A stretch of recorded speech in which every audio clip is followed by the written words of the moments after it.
Sudah 3 hari Laras tidak bisa tidur sejak menerima surel tanpa nama itu. Pikirannya tak tenang.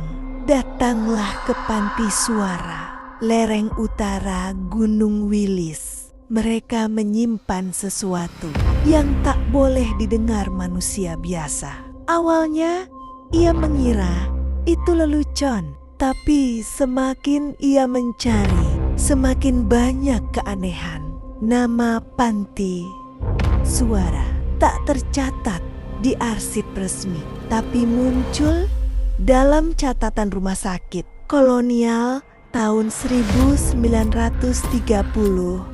An Sanctuarium Sonus, tempat perawatan pasien gangguan pendengaran dan halusinasi suara.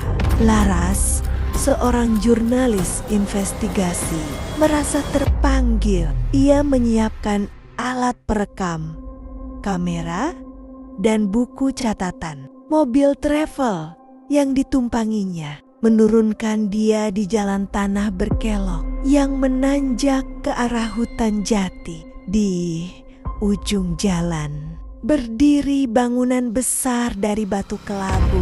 Pintu kayunya menganga, seolah menunggu. Dari dalam terdengar suara lembut seperti nyanyian, namun tanpa lirik, hanya dengungan panjang yang membuat bulu kuduk berdiri.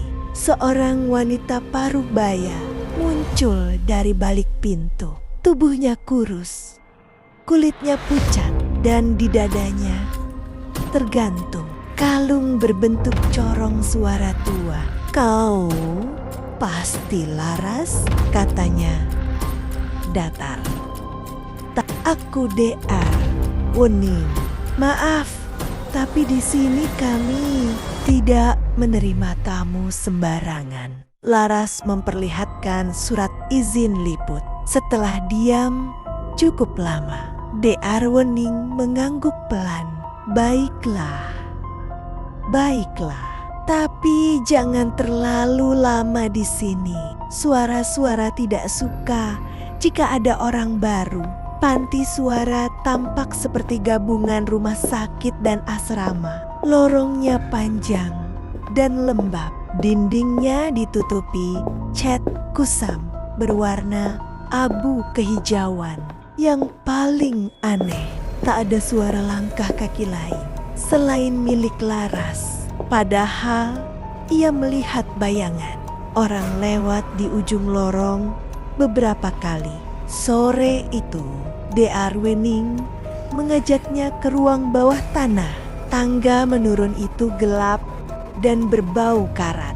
Di sana ada sebuah ruangan besar berisi mikrofon tua, kabel kusut, dan speaker rusak di setiap sudut. "Inilah ruang rekaman," jelas DR Wening. "Dulu kami menggunakan ruangan ini untuk terapi gema." Laras mengerutkan kening.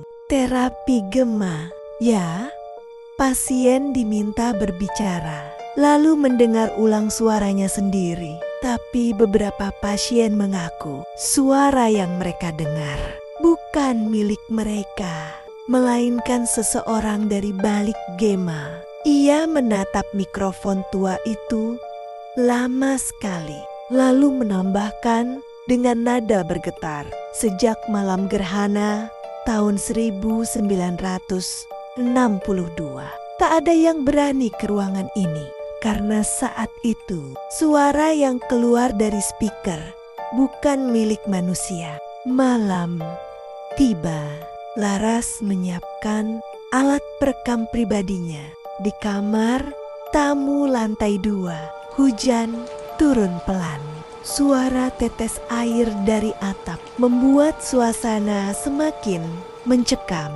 Pukul jam 0:37. Sesuatu mulai terekam.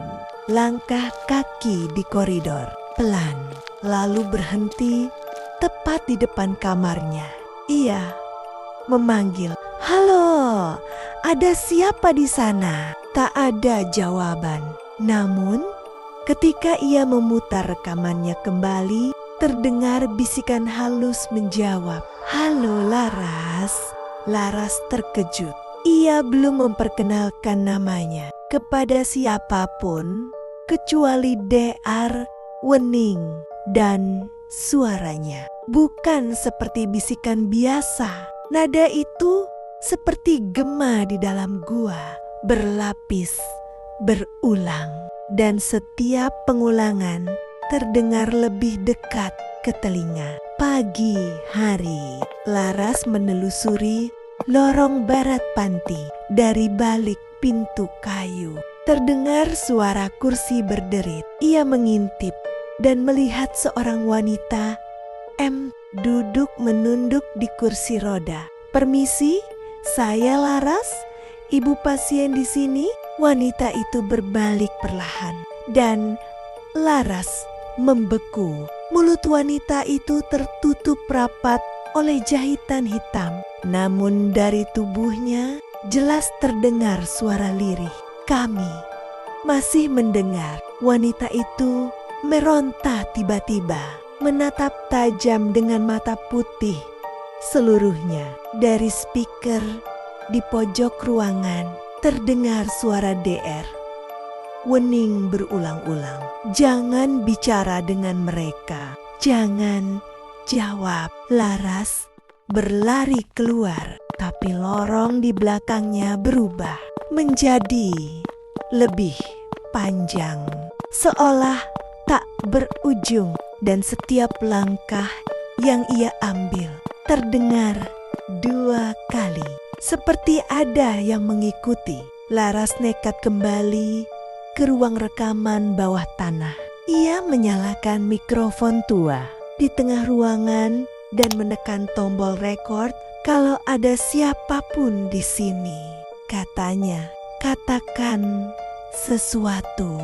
Beberapa detik berlalu, hening. Lalu dari speaker tua di belakangnya terdengar jawaban, "Kau sudah mendengarku sejak datang." Suara itu sama persis dengan suaranya sendiri, namun nada bicaranya terbalik seperti rekaman yang diputar mundur. Cahaya lampu padam tiba-tiba. Speaker bergerak keras, lalu memutar puluhan suara bersamaan. Tangisan, teriakan, tawa, doa, semua bertumpuk menjadi satu. Dari dinding muncul noda basah berbentuk telapak tangan, dan dari sela-sela retakan lantai udara berdesis seperti seseorang bernafas dari bawah tanah. Pagi berikutnya, Laras tak ditemukan di ruang bawah tanah. Hanya ada perekam suaranya masih menyala. Rekaman berdurasi 7 menit 29 detik. Menit pertama, hening. Menit kedua muncul langkah kaki dan bisikan. Menit ketiga hingga kelima, terdengar 2 suara Laras berbicara bersahutan. "Siapa kau?" "Aku adalah Gema dari suaramu. Apa yang kau mau?" Tubuh yang bisa bicara lagi. Lalu terdengar teriakan. Setelah itu, suara detak jantung pelan. Dan di menit terakhir, suara Laras tertawa kecil, lalu berkata dengan nada datar, "Aku Laras. Aku tak bisa keluar dari sini."